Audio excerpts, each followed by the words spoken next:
December 10th, 2013. This is the Hermetic Hour. I am your host, Pope Runyon, and tonight we present a reading of Frater Fabion's ominous, apocalyptic, conspiratorial speculation, Return of the Dragon Lords, which first appeared in the Seventh Ray, Book 2, the Red Ray, 30 years ago, and seems to be increasing in credibility as we move further into the 21st century. Dragon Lords is the esoteric dark side of UFO abductions, satanic ritual abuse, Illuminati mind control, and the reptilian bloodlines of sensational writers such as David Icke, who may be right, but for the wrong reasons. The truth about the reptilian menace to humanity might go deeper and actually be more disturbing. You are welcome to consider this only speculation, metaphor, and conjecture, but if you believe it, then keep it to yourself, because if you know about them, then they know about you. Now, a few words about this article before we begin. This article is disturbing to some at first, because it will appear to you that I am methodically debunking some of the major conspiracy theories, the major esoteric theories that have been promoted in the popular press and in the popular media. It will appear that we are debunking them. It will almost appear that we are taking the skeptic attitude and that we are presenting a debunk of something that many people consider a very, very present menace. Actually, this is not the case. What we're doing in the first part of this article is preparing you, very carefully preparing you for the truth. And the truth is actually much closer to you and much more dangerous than the popular versions of these theories. So stay with us. Stay with us, and we will reveal the darkest and the most important secret of these strange occurrences and phenomena. So with that in mind, and with the Halloween season upon us, you might want to turn down the lights, you might want to adjust the volume, and then sit back and close your eyes, and we will take you on a journey that might frighten you, but in a dark way, it will enlighten you.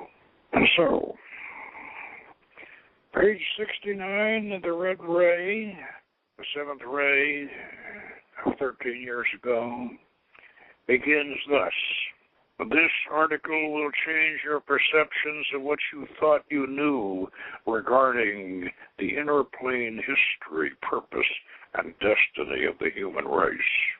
In other words, this is the ultimate conspiracy theory.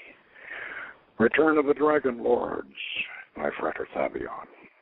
We will assume that most of our readers, in this case our listeners, are familiar with the biblical legend from Genesis and the Book of Enoch of the war in heaven, the fallen angels and their mating with the daughters of men to bring forth a race of giants who walked the earth in those mythical days before the great flood. And this haunting remembrance is echoed in the ancient Greek myth cycle recounting the Battle of the Titans, and in other similar recollections of a dawn age.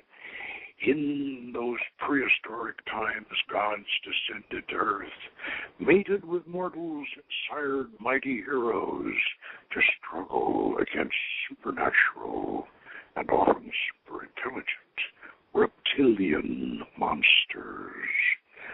And all this is part of our planetary cultural heritage.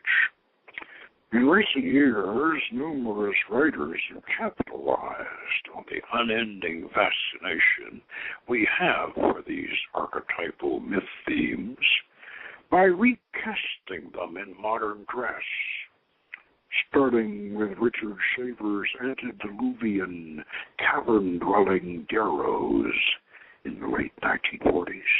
This progression continued with Eric von Daniken's Ancient Astronauts in the 1960s, through Zachariah Sitchin's Anunnaki in the 1970s, to culminate in the self-fulfilling prophecy of UFO and alien close encounters and abductions in the present era. UFO abductions usually involve sexual molestation in the form of mysterious and painful medical examinations. It is important to note that many abductees are first contacted in childhood. These early memories are often suppressed and suffer continuing attacks throughout their adult lives.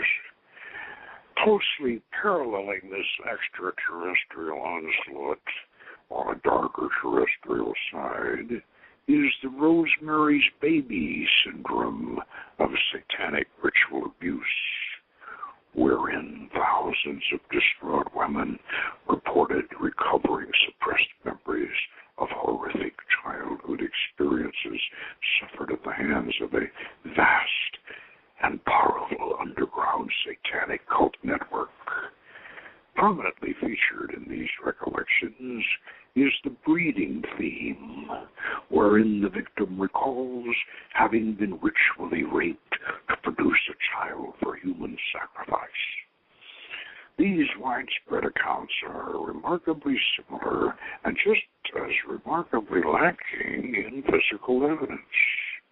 They are also rendered suspect as physical plane events when we consider that cultists, even Satanists in the real world, may indoctrinate but seldom if ever terrorize their own children, at least not in Europe, America, Australia, and etc. We will discuss what we believe to be modern African and prehistoric European archetypes of this mass obsession with satanic ritual abuse and the dark origins of the werewolf legend, which we published in the next issue.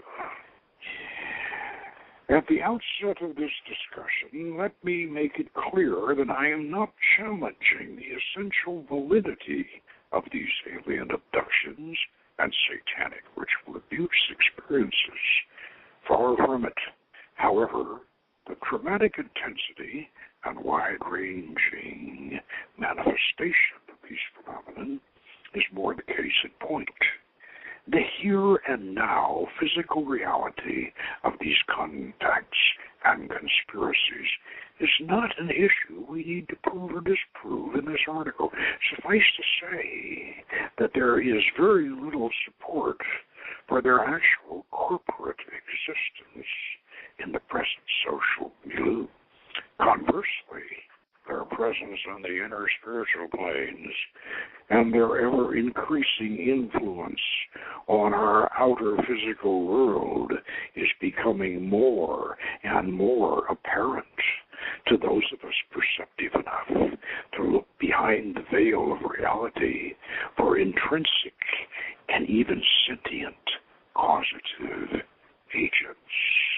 Now, given the extent, depth, and intensity of these phenomena, it should be obvious that something wonderful and or terrible is going on here, and we ignore it at our peril. The authors who have promoted these themes and acted as advocates for their informants have struggled to produce documentary physical evidence of objective phenomenon. More often, they have offered elaborate excuses for the lack of such proofs. The ancient astronauts, the works of Van Daniken and Sitchin, are said to have come here thousands of years ago from other planets in actual spacecraft. In the more recent alien encounter reports, extraterrestrial origins are often cited along with physical implants, impregnations, genital mutilations, and mysterious crop circles. Emphasis is always on the ultimate physical and objective reality of these alien beings, their means of transportation, and their interaction with humans. The subjective, dreamlike aspects of these accounts, time loss, memory suppression, mind control, teleportation, telepathy, etc., are begrudgingly conceded to alien high-tech or even alien disinformation to excuse the surrealistic, nightmarish quality of what must always be considered a real experience.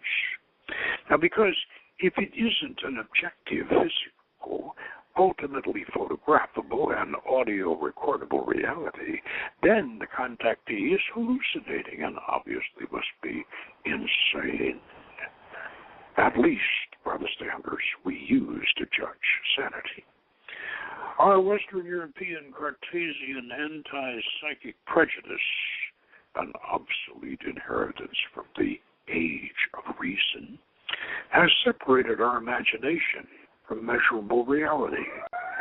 This arbitrary constraint is a compromise in the service of engineering, and it has impelled us to paint ourselves into a psychological corner. Outside of even totally abstract realms of religion and philosophy, we cannot allow our minds to even conceive of a non-physical intelligence operating beyond what we know can be scientifically proved by rigorous method, and the one and only severely limited level of awareness we conveniently choose to recognize. When we consider the UFO, alien abduction, satanic cult conspiracy phenomenon from a non-Cartesian perspective, the writings of Carl Jung, Jacques Vallée, Rupert Sheldrake, and Terence McKenna emerge like gold nuggets shining in a pan of gravel. Jung connected the modern flying saucer sightings with medieval visions of angels and demons via his theory of a universal collective unconscious. This deep mind is described as a level of subconscious awareness beyond the personal psyche. It is shared by all of us and contains a storehouse of images Jung called archetypes, which are thought to be the gods, goddesses, angels, demons, and monsters of our mythologies. Jung considered the UFO manifestations as a modern upwelling from this underground river of dreams. In occultism, we refer to this other dimension as the astral plane, or the inner planes. The French scientist Jacques Vallée began to collect historical accounts of sightings and contacts from ancient and medieval times up to the present. And when this historical progression is viewed with a dispassionate scrutiny, one remarkable similarity between these accounts was noticed. All of the manifestations were described in the terms of their own era's technology and in the visual imagery common to that time. A measure of this could be attributed to poverty of language and the limits of conception. But as an outstanding example, we should cite the well-documented giant airship encounters in the United States during the 1890s. While the officers commanding these mysterious aircraft spoke perfect English and dressed in the current mode of fashion. In fact, they claimed to be American engineers. After reading Vallet's documentation and commentary, I could not help but think that if the UFO phenomenon had occurred before World War II, the visitors might well have arrived in spaceships fitted with rocket tubes and French curve-like fins, and the astronauts costumed in capes, tights, and jackboots a la Flash Gordon. But would this have meant that they were deceiving us? Or would we have been deceiving ourselves? The answer to both questions is certainly yes. The biologist Rupert Sheldrake has proposed that everything in the universe leaves its imprint as a template to replicate its future form. He calls these shadows of creation morphic resonant fields, the ancient Akashic records in modern dress. He suggests that they have a very long duration and a wide-ranging effect. Sheldrake's theory is remarkably similar to Plato's notion of an ideal form, influencing physical manifestation, a modern tenet of practical occultism and magic. Sheldrake's research indicates that these resonant fields also influence patterns of thought and behavior. And finally, we come to the fascinating neo-shamanic revelations of the psychedelic mystic Terence McKenna, who suggested that Strophoria cubensis, a magic mushroom, might itself be an intelligent extraterrestrial life form which we could contact by consuming. McKenna dismissed conventional radio telescope searches for advanced extraterrestrials as a hunt for a good Italian restaurant at the other end of the galaxy.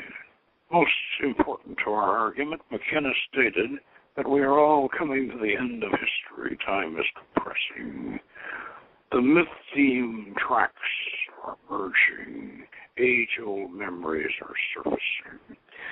And the transition to a new form of consciousness is about to take place. At this point, I probably have you confused, and I will admit to being purposefully obscure in order to establish the background for my case and to make a stronger point. Let me state two reasonable assumptions before we continue. First, these alien contact phenomena are too long enduring and too widespread for each and every one of them to be an objective physical manifestation of extraterrestrial intervention.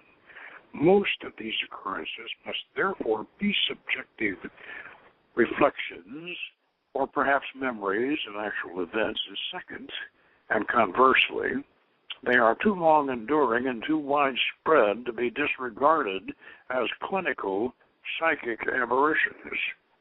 Something very important is going on, and has been going on for a long, long time.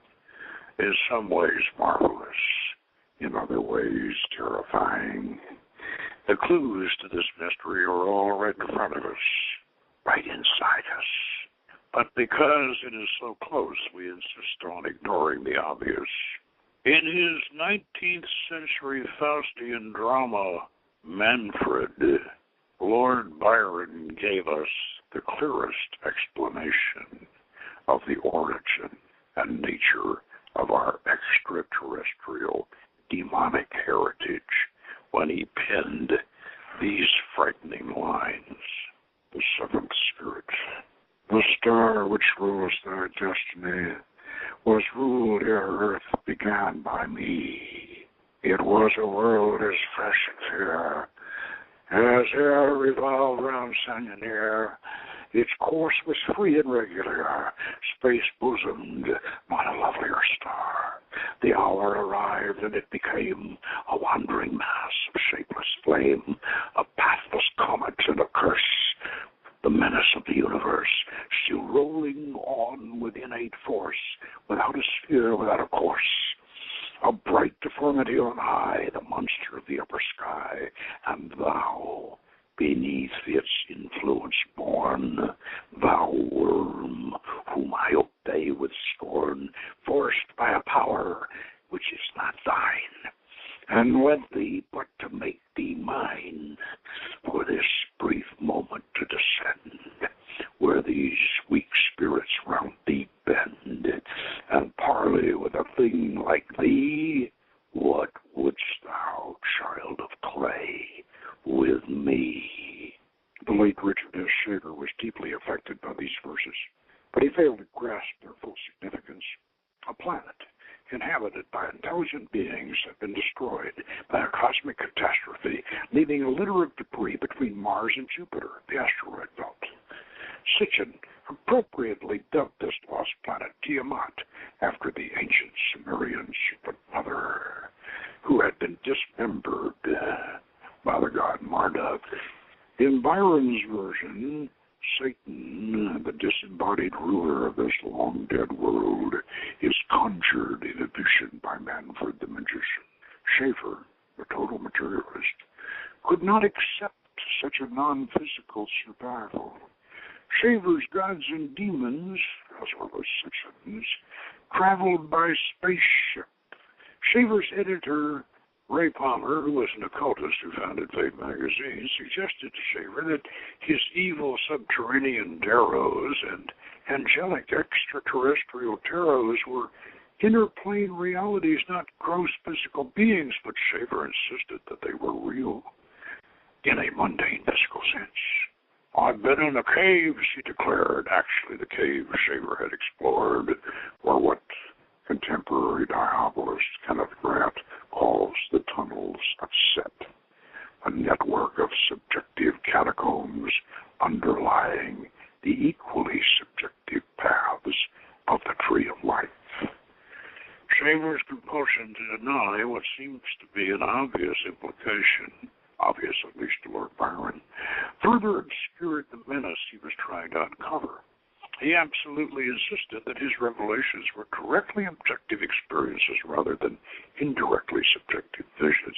And this dogmatism was so strong in Richard Shaver, as it is in many clairvoyants and contactees, that the real inner plane conspirators might well have split their sides, figuratively, with laughter at his attempted expose. Now, before we spell this out in terms that no one can fail to understand, we need to consider one more thing. Human beings have evolved, like all creatures in the universe, on the principle of natural selection toward the survival of the fittest.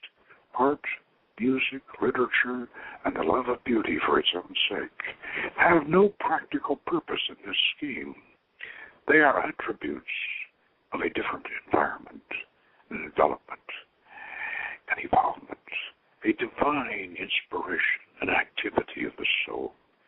This realization prompted the master Plotinus to declare that beauty was an approach to holiness, in effect, a bridge to the soul. Religious and mystical philosophies hold that the soul is an immortal sentient being that inhabits a mortal human body whose conscious mind can be aware or unaware of the soul's presence. In Hermetic philosophy, we are taught that all human souls, when reduced to their unencrusted inner core, are identical sparks of the universal God. To merge with any spark of this pure light is to become God in the center of the universe. We are also taught that the human mind comes equipped at birth with a multitude of angels and demons, a collection of lesser souls orbiting like planets about the central sun of the God soul. And whether or not one accepts the concept of reincarnation, an extraterrestrial or ancient terrestrial origin for these lesser angelic and demonic souls would seem probable and is in keeping with the venerable teachings of Christ's greatest Hermes. Now, when an inhabited planet in the microcosm, the bigger universe outside, blows up, such as the event Lucifer describes in the passage from Byron's Manfred. Where does the swarm of dispossessed immortal souls go? Well, obviously, to the nearest, most attractive world they can find, where they will proceed to infest the most intelligent, dominant species, in our case humankind, and continue to reincarnate. Amphibians who visited us from the Sirius system thousands of years ago are remembered in mythology as Uranus and Dagon, and in astrology as Capricorn, probably died here and were reincarnated in earthly human form. On the dark side of non-human reincarnation, we now know that a huge meteor impact wiped out the dominant reptile species on this planet 67 million years ago. Were these sentient and soul beings among them? Dragon lords, perhaps. The raptors of the Cretaceous period were remarkably intelligent and ruthless predators. They were well on their way toward evolving into a bipedal form. In fact, we can project the natural evolution of their shape into something very much like the short gray aliens reported by the contactees. Would such creatures have had their own spiritual agenda, diametrically opposed to the human quest for love, beauty, harmony, and unity with God? Wouldn't they have resented the physical annihilation of their species? Especially when the meteor that destroyed them hit precisely in the midst of an unusually centered sulfur deposit, thus raining fire and brimstone upon the earth. Oh, the odds of this happening at random are over 1,000 to 1. God had delivered a surgical strike just as accurate as the biblical destruction of Sodom and Gomorrah. Is it possible that these dragon lords continue to shadow evolution beyond the veil of solid matter? Remember the serpent in Eden.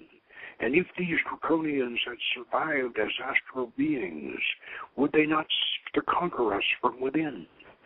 Perhaps through genetic engineering, eventually crossbreed to resurrect their own species. Wouldn't those efforts increase dramatically if we were approaching the end of a time cycle?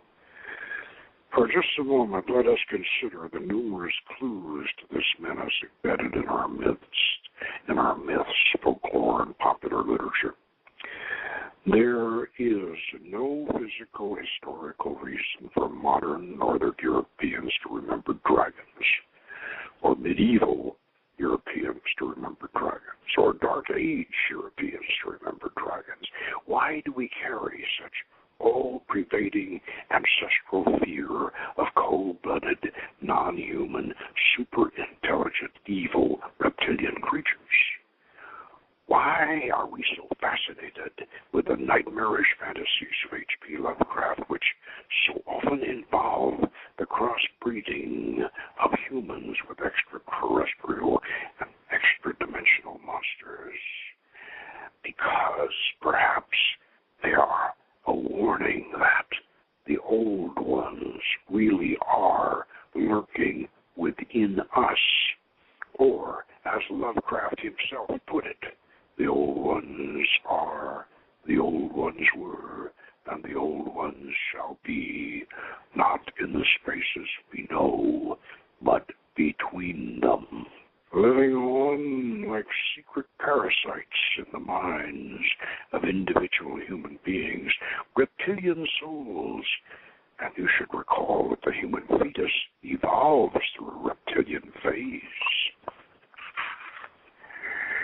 And a portion of the human brain remains essentially reptilian, and it would survive to dominate and obscure the God-soul sun in the center of each human host's microcosmic solar system within, so that they could absorb its power for their own use and deny their victim's mind any glimpse of God's inner glory.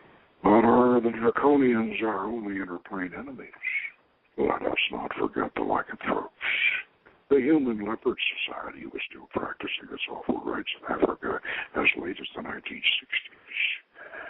At rare intervals in Central Africa, lions possessed of uncanny intelligence have amazed and terrorized natives and Europeans alike. A strange love-hate relationship between humans and wolves goes far back into the mists of prehistory. The werewolf still prowls the dark forest of our nightmares. Such draconian and lycanthropic entities, demons in the truest sense of the word, would be essentially sociopathic from our perspective and interested only in power for their own sakes and their own designs. Those researchers who kept looking for the physical evidence of actual satanic cults behind the rise of Nazism in Germany had the right idea. But were they looking in the wrong place? Adolf Hitler recorded his vision of the new man, strong, cunning, and utterly ruthless. But would his new man have even been human? What were the Nazis trying to breed? Did they even know? Dare we make a connection between Nazi human breeding experiments, the awful surgeries recalled by alien abductees, and the present scientific obsession with genetic engineering? On the wilder side, we might even factor in Edgar Cayce, Ruth Montgomery, and Richard Shaver's memories of ancient Atlantean genetically engineered hybrids who were said to have inspired such mythological monstrosities as the centaurs of the Minotaur. Was Mary Shelley's Frankenstein a glimpse into our future, our past, or both? Is it symbiotic, prophetic, or merely a coincidence that the demon star Algol, the eye of Medusa, is moving toward us at 3,600 miles an hour? What alien thought forms might precede its arrival? Even if physical mass cannot be accelerated beyond the speed of light, there is no such limitation on the speed of thought.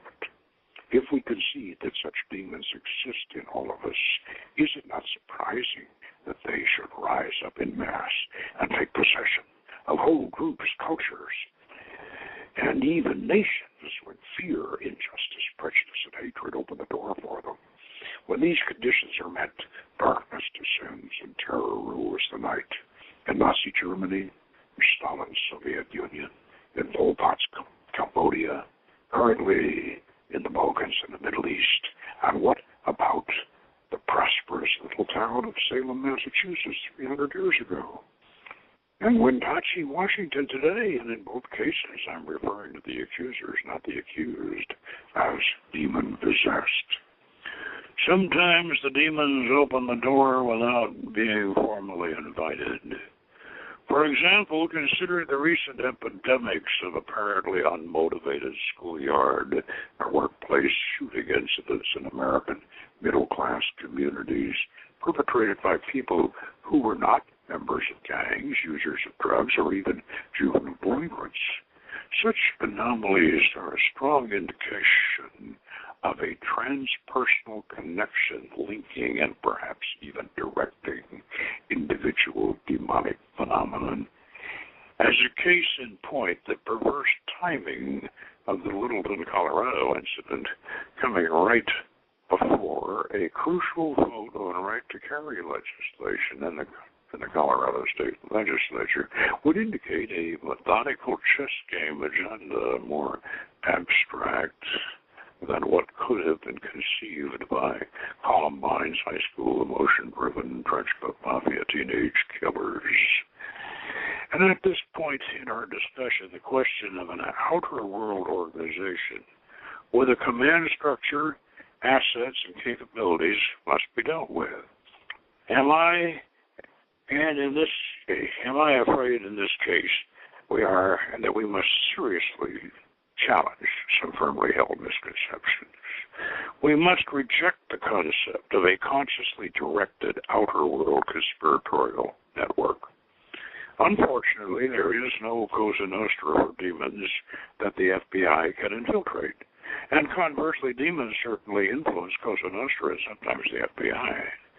And the idea that some quasi-Masonic or traditionally satanic secret society with robes and grips and passwords, like the Illuminati, the Palladians, etc., has any direct control over or has consciously functioning alliance with the hierarchy governing this ancient evil is not plausible for the most basic reason.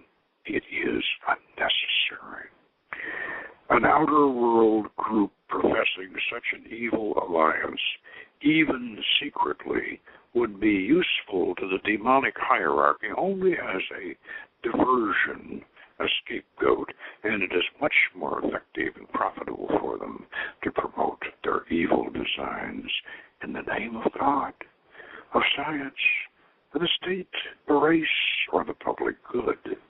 However, we can be virtually certain that demonic organizations actually do exist on the astral plane, and that is the battleground where they can be met and defeated.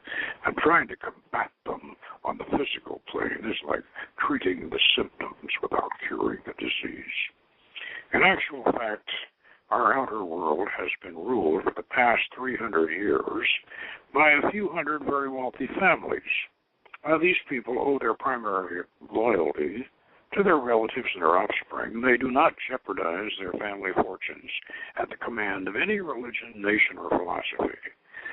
And the idea that this powerful international elite involves itself in secret rituals is a popular delusion. However, they are just as vulnerable as the rest of us to demonic possession and manipulation.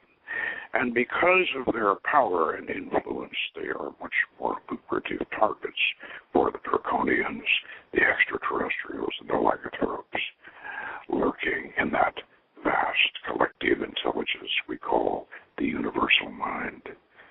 On the good side, we are all blessed with swarms of extraterrestrial and angelic entities, gods and goddesses, and wonderfully empowered beings of light,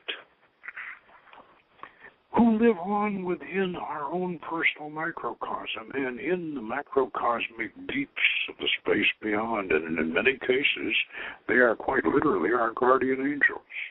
Shaver called these creatures the elder gods, and he envisioned them as following the tides of tea or positive energy flows that radiate through the greater universe. Now, these mighty beings had lesser terrestrial counterparts Shaver called Tarot, who lived in splendid underground palaces reminiscent of Alibaba's treasure cave. Now, one does not have to be a rocket scientist to see the three-level model of the human psyche shared in general terms by the Kabbalists, by Dante, by Freud, and by Jung. Those of us in the Hermetic tradition have long known of the awesome power and transforming goodness to be gained in the process of angelic invocation. The four archangels are the quarters of the elements. Raphael, Michael, Gabriel, and Uriel are the direct messengers and power givers of the universal God force, the continuing radiations of the Big Bang.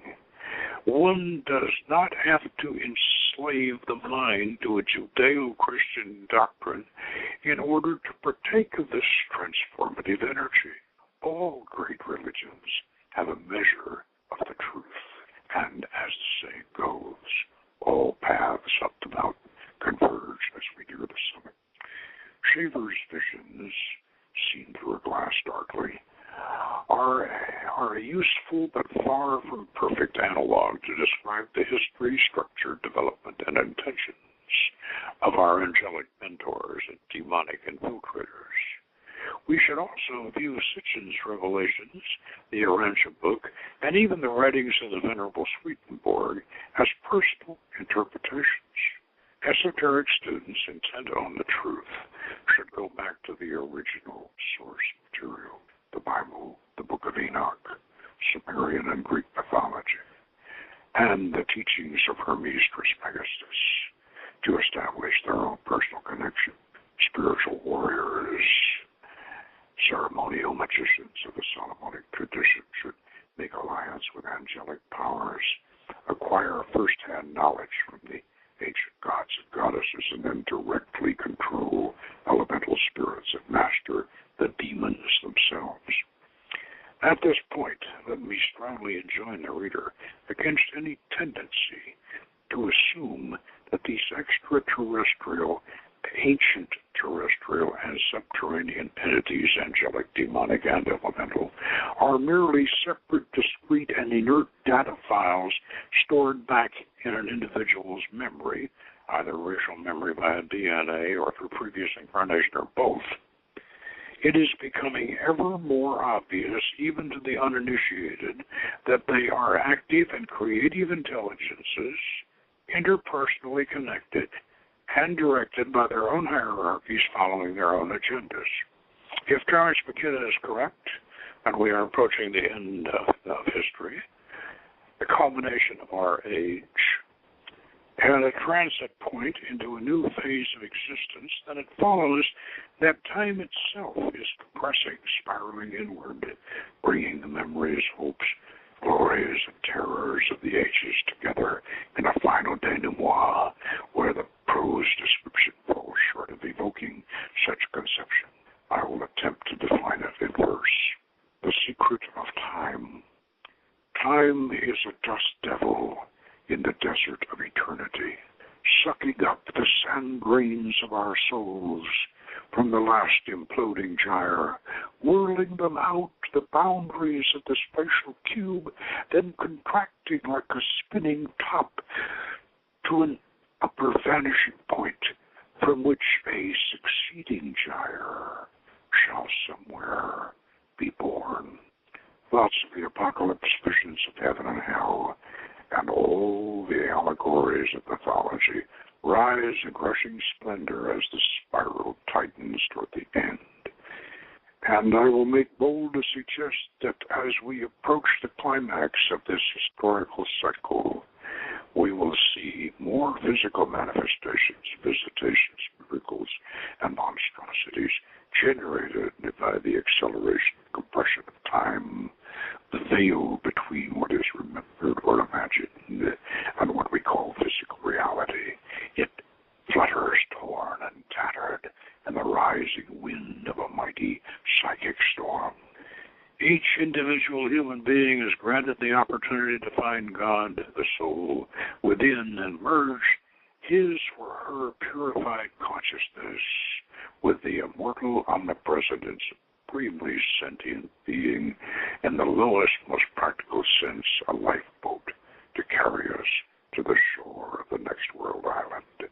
The paradox in this quest is that one must be a free and independent individual, a grail knight, if you will, to undertake the adventure, but to succeed at the climax of the effort, the individual attributes of one's independent personality are sacrificed to achieve unity with the omnipresent and universal God.